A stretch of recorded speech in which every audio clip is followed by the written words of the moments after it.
ಕರಾವಳಿಯಲ್ಲಿ ಮಳೆಯ ಅಬ್ಬರ ಮುಂದುವರೆದಿದೆ. ಇಂದು ಮಧ್ಯಾಹ್ನ ಸುರಿದಂತಹ ಭಾರೀ ಗಾಳಿ ಮಳೆಗೆ ದಕ್ಷಿಣ ಕನ್ನಡ ಜಿಲ್ಲೆಯ ಕಡೆಶಿವಲಯದ ಗ್ರಾಮದ ಸಂಪೋಳಿ ಎಂಬಲ್ಲಿ ಬೃಹತ್ ಗಾತ್ರದ ಗೋಳಿ ಮರವೊಂದು ಧರೆಗೆ ಉರುಳಿ ಬಿದ್ದಿದೆ.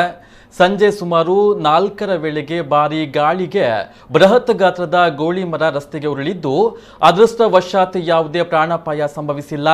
ಹಳೆಯದಾದ ಬೃಹತ್ ಗಾತ್ರದ ಮರ ಉರುಳಿ ಬಿದ್ದ ಪರಿಣಾಮ ಸಮೀಪದಲ್ಲಿ ಇದ್ದ 5ಕ್ಕೂ ಹೆಚ್ಚು ವಿದ್ಯುತ್ ಕಂಬಗಳು ಕೂಡ ಧರೆಗೆ ಉರುಳಿವೆ. ಇಲ್ಲಿನ ನಾಗೇಶ್ ಸಂಪೋಳಿ ಎಂಬವರ ಜಮೀನಿನಲ್ಲಿ ಇದ್ದಂತಹ ಈ ಗೋಳಿ ಮರದ ಪಕ್ಕದಲ್ಲೇ 4-5 ಮನೆಗಳು ಇದ್ದವು. ಅದೃಷ್ಟವಶಾತ್ ಯಾವುದೇ ಮನೆಗಳಿಗೆ ಹಾನಿಯಾಗಿಲ್ಲ. ಘಟನೆಯ ಸಂಬಂಧ ಮೆಸ್ಕಾಂ ಇಲಾಖೆ ಮತ್ತು ಸ್ಥಳೀಯ ಪೊಲೀಸರಿಗೆ ಮಾಹಿತಿಯನ್ನ ತಿಳಿಸಲಾಗಿದ್ದು, ಇನ್ನು ಕೆಲವೇ ಕ್ಷಣಗಳಲ್ಲಿ ಮರವನ್ನ ತೆರವುಗೊಳಿಸುವ ಕಾರ್ಯ ಆರಂಭವಾಗುವ ಸಾಧ್ಯತೆ ಇದೆ. ಬಂಟ್ವಾಳ ತೆಂಕ ಕಜೇಕಾರು ಗ್ರಾಮ ಮಿತ್ತಳಿಕೆ ಇಬ್ರಾಹಿಂ ಬ್ಯಾರಿಯವರ ಮನೆಯ ಹಿಂಭಾಗದ ಗೋಡೆ ಕುಸಿದು ಮೇಲ್ಚಾವಣಿಗೆ ಹಾನಿಯಾಗಿದೆ.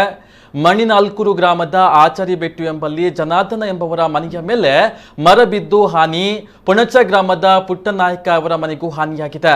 ಶಂಬೂರು ಗ್ರಾಮದ ಸುಜಾತ ಎಂಬವರ ಕೊಟ್ಟಿಗೆಗೆ ಹಾಗೂ ನರಿಂಗಣ್ಣ ಗ್ರಾಮದ ಮೋಲಹಿತ್ತಿಲು ಎಂಬಲ್ಲಿ ಅಲಿಯಮ್ಮ ಮನೆಗೆ ಹಾನಿ. ಪಿಲಿಮಗರು ಗ್ರಾಮದ ಕೆಸೊಟ್ಟು ಎಂಬಲ್ಲಿ ಕೇಶವ ಭಟ್ ಅವರ ಅಡಿಕೆ ತೋಟಕ್ಕೆ ಹಾನಿ ಉಂಟಾಗಿದ್ದು ಭಾರಿ ನಷ್ಟವಾಗಿದೆ. ಎಷ್ಟು ಮೌಲ್ಯದ ಬೆಳೆ ಹಾನಿಯಾಗಿದೆ ಎಂಬ ಬಗ್ಗೆ ಇನ್ನಷ್ಟೇ ಅಂದಾಜು ಮಾಡಬೇಕಾಗಿದೆ.